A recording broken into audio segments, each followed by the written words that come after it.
doing great actually. I hope you're doing good. I know you are. Welcome to another class of literature Jamb syllabus past questions 2021. Yeah, I hope we are prepared for this class. I am, as you can see my book here. All right, Kstudy Exams. Don't forget Google Play Store, Android devices, Apple Store, iOS, iPhone devices. Hurry now, download everything you want to see. You even know past me. All right. Question number 1. It says the repetition of a consonant sound in quick succession of sound effects is dash. A, alliteration, B, pun, C, onomatopoeia, and D, assonance. So the answer here, we all know the repetition of consonant sounds. Assonance is repetition of vowel sounds. Alliteration is repetition of consonant sounds. So in a quick succession of sound effects. So the answer is A, alliteration. I hope we're clear. So number 2, it says a play in which the acts succeed on another without probable or necessary sequence is dash. A, episodics, B, simple, C, linear, and D, convoluted. Episodic, that is an episode. A play in which the acts succeed on another without probable or necessary sequence. That's, we have episode 1. We have the next one, episode 2. We have the next one. So there might be sequence, there might not be sequence. It's not really necessary, but we just know that we have it in episodic forms. Episodic forms from this episode to this episode. It occurs in this episode, occurs in this episode. So episodic is the answer to A. Number 3, it says a technique by which a previous scene or action can be recalled in a play to shed light on the present action. You are recalling back past events to present it in the present situation is called A, climax, B, flashback, C, interlude, and D, catharsis. So the answer is B, flashback. These things are basically figures of speech that are fundamentals and basics of literature that we need to know, even right from SS1, GSS3. We need to be knowing these simple fundamentals and these basic fundamentals, figures of speech. It's very necessary to enable you to answer questions such as this in Jamb. So number 4, it says criticism in a literary work which seeks to dash. Criticism is a literary activity which seeks to dash. A, find faults in a literary work. B, analyze and evaluate a literary work. C, compare and contrast novels. And D, discover the beauty of a literary work. So the answer is B, analyze and evaluate a literary work. Analyze and evaluate the literary work. Now, I have a brief thing I wrote here for us to understand. I said criticism in the context of literature, involves the examination and assessment of literary works. Now, it goes beyond simply finding faults. You know, when you criticize, you are finding faults like, oh, you didn't do this thing well. When you watch something finish, you're like, okay, there was this thing where you are criticizing. Now, it says it includes analyzing the themes, characters, writing style, and other elements to provide an evaluation or interpretation of the work. Critics may explore the strengths and weakness of a piece, offer insights into its meaning, and contribute to a deeper understanding of literature. So, in this case now, you're not criticizing to only simply find fault. You're only criticizing to just, like, you want to know how the book was made. You want to access how the author or how the writer brought out the characters, how the characters were emanated from, the different flaws that were included there. You're not putting the flaws, it's more like, I'm not telling you what you did wrong because I want to criticize you. I'm telling you what you did wrong as to knowing why you did wrong. I just want to know the reason why you did wrong. I only just want to know, okay, this is why this thing happened. I don't know if you got the example, but I hope you are getting it little by little. So in the context of literary work, it goes beyond simply finding fault. You just want to know how everything started, how the writers came up with the characters, events, themes, and every other thing and every other element that was included in that literary work. So that is the essence of criticism, to analyze and evaluate a literary work. So number 5, it says a situation where an actor addresses the audience without the actors on stage hearing him is dash. A, soliloquy. B, chorus. C, aside. And D, solo. So the answer is aside. Now, a lot of us might be confused with the difference between soliloquy and aside. Now, soliloquy is where you think aloud, but the audience, that is people watching it, can only hear you. But actors that are present in that place cannot hear you. It's more like they are communicating your thoughts aloud. We usually find such particular scene in most of our epic Nigerian movies when you see the actor thinking, but what if I did this thing? The actor is not talking, he's thinking, but the thoughts of that actor is being communicated aloud. That you that is watching it, you can hear it. But aside is when the actor addresses the audience without the actors hearing him. That's the actors on stage. Especially this really occurs in stage drama. Now, the actor is telling the audience something, but the remaining actors on the stage cannot hear it. Maybe the remaining actors are going to go and check whether somebody is dead, but there is a trap there. So you, as the main actor, knowing what is there, that is a trap that would kill the rest of the actors, you just communicate to the audience. They are going to enter a booby trap. That trap is going to kill all of them. The rest of the actors did not hear it. It is only you that is watching as to the audience that can be able to hear that there is a trap there that would kill them. So that's the difference between soliloquy aside. Soliloquy, thinking aloud to the audience, aside, talking to the audience, whereby the characters on stage will not hear him. Only the audience will be able to hear what the actor is saying or telling them. So the answer is number 5, C, aside. I hope we are clear on that. We're not getting confused. Case study exams is there for you, even if you are confused, for more clarity and more information about your figures of speech and every other thing you need to understand about your elements of literature. Basic fundamentals. So number 6, we have a band of singers and drama who act as a link between the play and the audience is the dash. A, chorus. B, clown. C, playwright. And D, cast. So the answer is A, chorus. A band of singers and dancers in a drama who act as a link between the play and the audience is a chorus. A, chorus. Number 7. This question is based on general literary principles. Now it says, persona refers to dash. A, central character in a play. B, voice of the character. C, the image a character presents. And D, the personality of a character. So the answer is the image a character presents. A persona, the image a character presents. So the answer is C.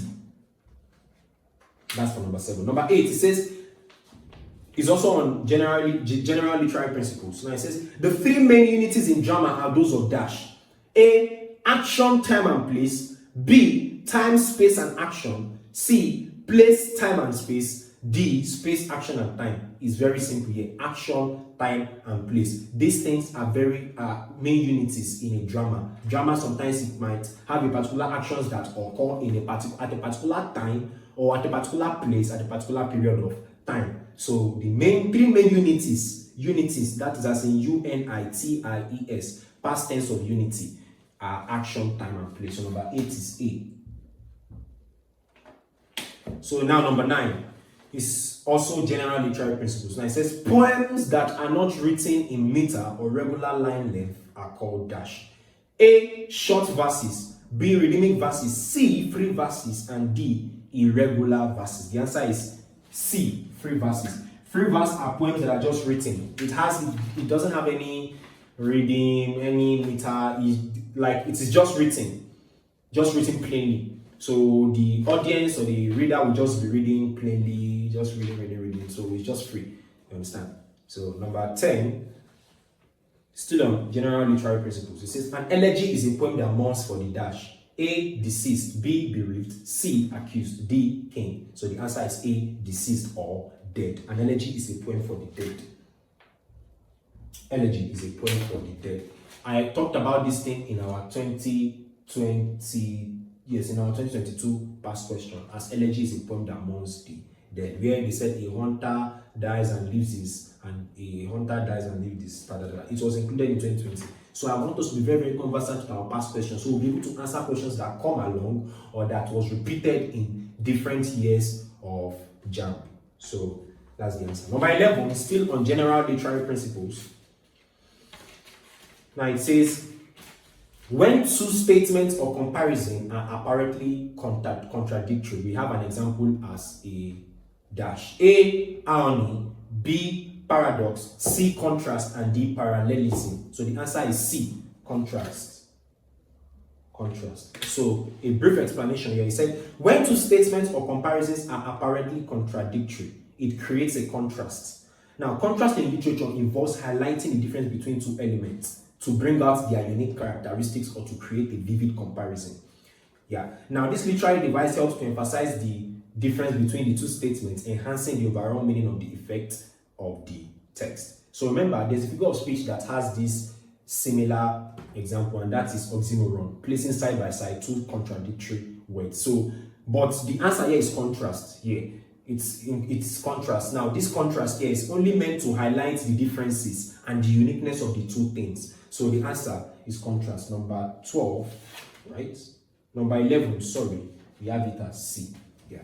So number 12, now still on general literary principles, it says, in quotes, if winter comes, comma, can spring be far behind? Same question mark. If winter comes, comma, can spring be far behind? Question mark. Shelley, ode to the west. The literary device used here is dash. A, apostrophe. B, allegory. C, a poetic license. And D, rhetoric. Now, the literary device, the answer here is rhetoric. D, number 12. Now it says, the literary device used in the line, if winter comes, can spring be far behind, is rhetoric. Now, rhetoric is a literary device that uses language to persuade or influence an audience. In this case, the line is a rhetorical question that is meant to inspire hope and optimism. The question is not meant to be answered literally, but rather to encourage the reader to think positively about the future. Remember, sorry derivation is in English language. We know that rhetorical question, and in literature rather, we know that rhetorical questions are questions that literally answer itself. Like, you don't need an answer to the question. Like, you can say, have Nigerians gained their independence? Everybody simply knows that is correct. We have gained independence. So questions that literally require no answer. So what the writer is trying to tell us here is that the reader should think positively about the future. Because we already know that if winter comes, spring is not far already. So that line there is rhetoric because it has literally answered itself. But what the writer is trying to communicate to the reader or to the audience is that it should just be optimistic about the future. But the line there is rhetoric because it has already answered itself. So I hope we're clear on that. Number 12 is D. So number 13. A melodramatic play is based on dash. A melodious manipulation of events. B, ingredients that mellow down events. C, sensational plots and characters. D, the playwright's didactic overtones. So we have it as C, sensational plots and characters. Melodrama have many elements included in it. It has epics, it has sensation, it has elements of tragedy, comedy, laughter, sadness. A lot of things are included into melodrama. I hope I clear on that. Go to Kstudy Exams for more information about melodrama and other figures of speech associated with drama or types of drama.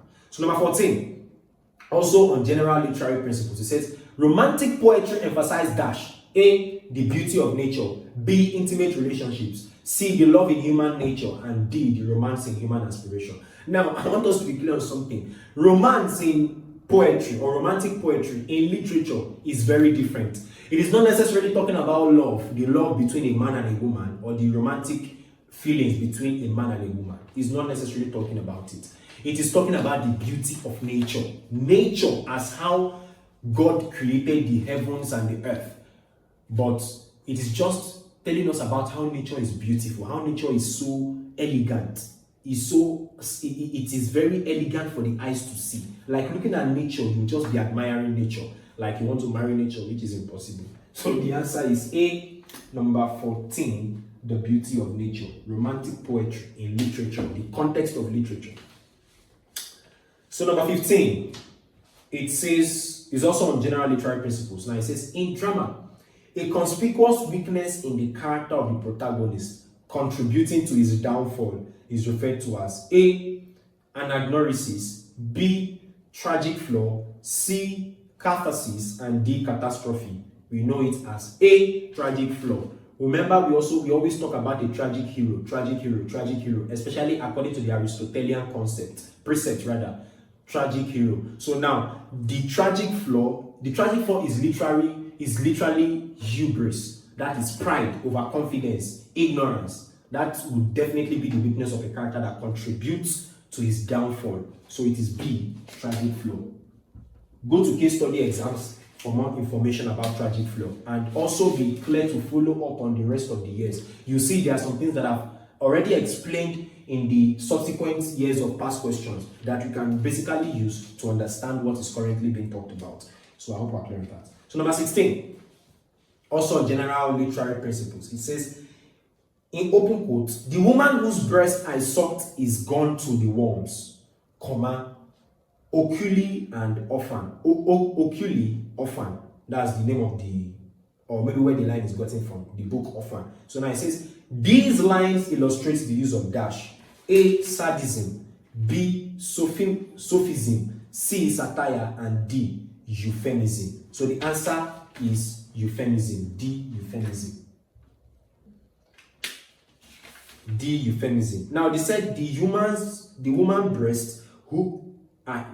whose breast I sucked is gone to the worms. Now we know that euphemism is saying something harsh in a very pleasant way to please a particular person. Just like, for example, we know the famous saying of when somebody is dead, instead of you to say the man is dead, if you say the man is dead, it is more harsh. But we can use it in a very pleasant way and say he has kicked the bucket. He kicked the bucket last night. So the person will really literally understand that he's dead, and it's very pleasant to the person.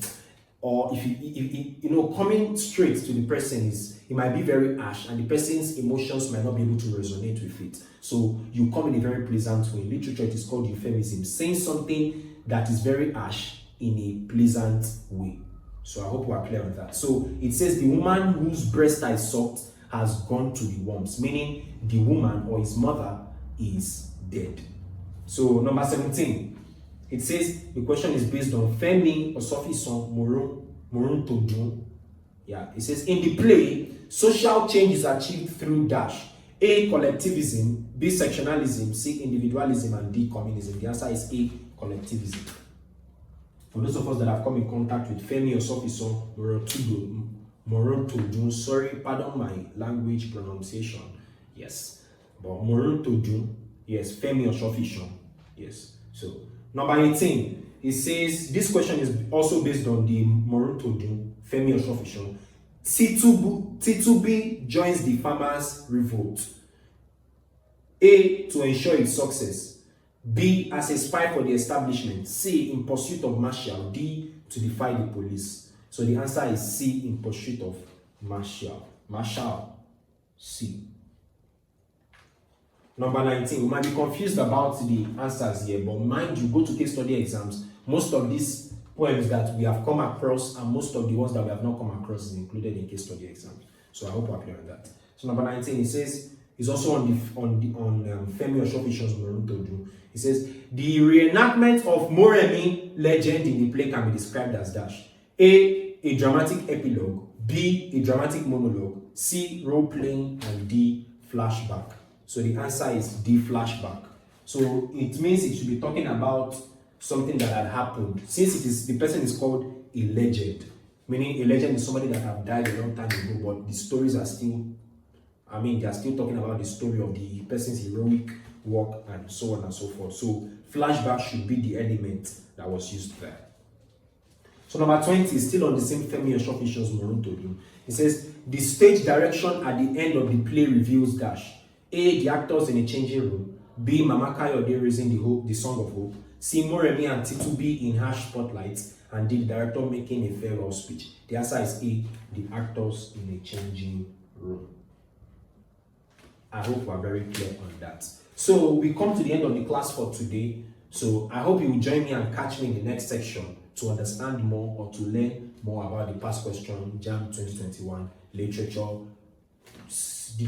Jamb syllabus. So don't forget our case study exams app available for us in our Google Play Store and Apple Store, Android devices and iOS devices. So thank you very much. I hope you enjoyed this class. I actually did. So see you in the next section of the class. Bye for now.